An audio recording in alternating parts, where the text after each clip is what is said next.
Hey everybody, this is Detective Bacon again from the Media Relations Unit. As you can tell, we got a treat for you today. We have Detective Fairclough and his partner Alex. And so before we get into who they are and what they do, the first question I want to ask is, so how long have you been serving the Tempe Police Department? So I've been with Tempe for 12 years. I've been an officer for about 15. Okay, so I know you had lateraled from another agency, and so we're lucky to have you with that experience, but also now 12 years with Tempe. Kind of explain, so you have dual purpose with our police department, so kind of explain your role. Sure. So I do have dual purpose. This is Alex. Alex is our therapy dog. She is internal purposes only. So basically she gets to come to work with me every day, and we visit different areas of the police department, and she basically goes around making people smile and just real kind of reducing the level of stress that's naturally in our work environment. And I know I've had many visits from Alex, and every time you can just see that I get excited. Everybody gets excited when Alex comes around. Even when we were getting ready to film, everyone was very excited to see Alex. Nobody wants to see the people, they want to see the dog. But now Alex, it's great to have Alex here. It's great that you do that. I know that you are you're very well versed in dog training, and well, the other part of what you do for the police department is that you are a robbery detective. That's correct. And so what we wanted to talk to everybody today is, now that things may begin somewhat soon, we're going to start beginning a transition period where we're going to start seeing people out and about, and we're going to start seeing more vehicle traffic, pedestrian traffic, and things like that. We want people to be safe as they transition from home life back into more of the life that they knew before. So let's talk about some safety tips that you see in cases where people can protect themselves.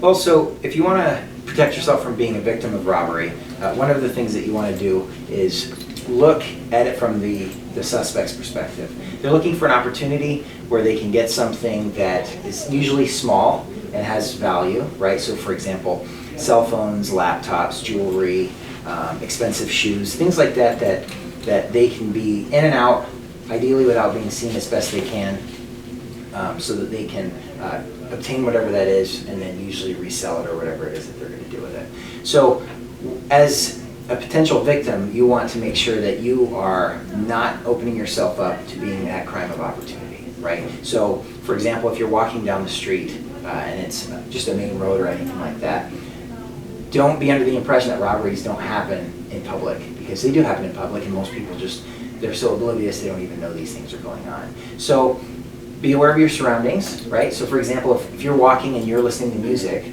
maybe just throw one earbud in instead of both of them. That way you still have one ear that's open so you can hear things. If somebody's walking up behind you, turn around and take a look at them, right? Because a lot of the time, if you turn around and confront somebody, they might just keep going past you and not follow through with whatever it is that they're going to do. So you really want to look at it as protecting yourself and not making yourself that crime of opportunity where you're walking around with your head down in your cell phone, your earbuds are in, and somebody sees you're carrying a cell phone, you've got expensive earbuds, which means you probably got other things that are expensive. You're not paying attention. So they can come over, they can shove you down, take your stuff, and be gone, and you won't even see what they look like.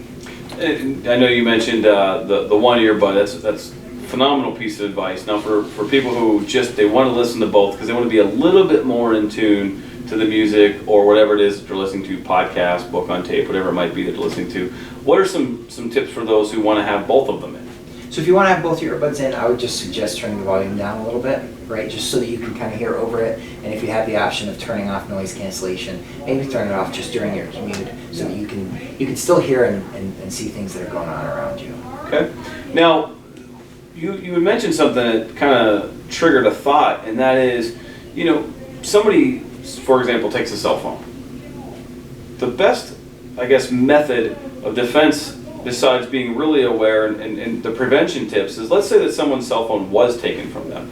What are some things they could have done beforehand, such as maybe could they have written down the serial number? Are there some mechanisms where if someone's item is taken that us in law enforcement can do to try to recover that or identify a suspect and things like that just from writing some serial number down? Yeah, so there's what's called an IMEI number, which is it's basically an identification number that's created by the manufacturer that's used when your phone is making phone calls and things. So that number, if you can get that out of your settings, you can write that down. That can be used as a serial number. The other thing is have some type of security on it, whether it's a passcode, your thumbprint, facial recognition, which all phones nowadays do. Don't be lazy and not use that, because if somebody gets a hold of that, not only are they they're going to be able to use your phone, but they have access to your calendar now. They're going to see your text messages. They're probably going to find addresses in there of people you know, maybe where you live, things like that. So to protect your own information, really use those security devices that are built into the phones with the thumbprint, the facial recognition, or the passcode. Sure, and then you mentioned that number. Now that's specific to each phone. My IMEI number would be different than your IMEI number, which is different than someone else's IMEI number. That's correct. Okay, so perfect. So that's basically, there are some things that people can do out there to document the items that they own, maybe on an Excel spreadsheet, or keep it somewhere safe so that if something is stolen, missing, they have the ability that if law enforcement gets involved, we can run a serial number and maybe figure out where. Yeah, and most phones have tracking system on them, so make sure that's turned on. Okay. Any other safety tips out there? At night, don't walk down dark alleys when you can go around the building, for example, that's lit and there are other people. Those shortcuts can really be costly, so I would strongly suggest staying in the public area. If you have a buddy, if you're leaving work and it's late, and you have a buddy who can walk with you to your car, buddy up, because it does make things much safer. Sure.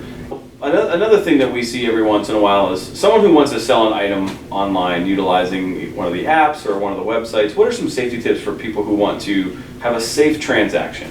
So it's important to understand that people are using these selling apps to rob people, not only as sellers but also as buyers. So if you see a very expensive cell phone, right, for example the newest iPhone 11X Pro, whatever it is, and it's a $1,400 phone. Somebody is advertising it as completely unlocked, can be used with any carrier, only $300 or even $600. That's less than half the value of the phone. It's a new phone that's just come out.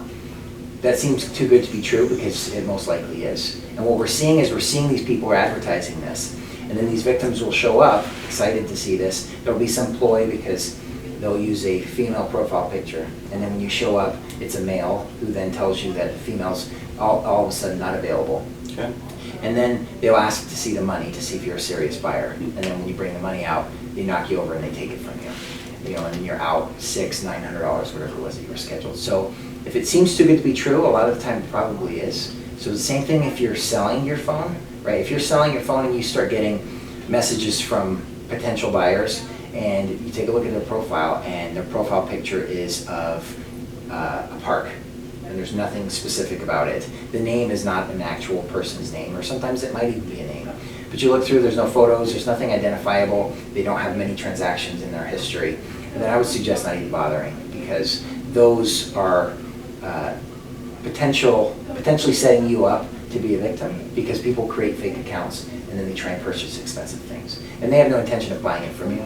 They're going to take it from you as soon as they get there. Now, what about locations? Are there some safe locations where people can meet to avoid? Are there some safe locations or some general tips we can get whenever somebody does meet somebody about where they should be?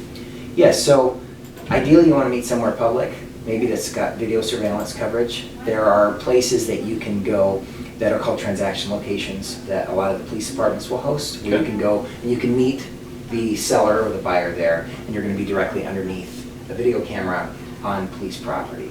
And if you set up a meet with somebody there and then they blow you off and they don't show up again, then it was probably just not a good transaction. So utilize those places, because those are great places to use to keep you safe. The other thing you don't want to do is don't meet at people's houses, don't meet at apartment complexes, because they will tell you to meet them at an apartment complex. They'll meet you in a common area, and then they'll grab your stuff, knock you over, and then they'll run and leave the wall, because they don't actually live in there.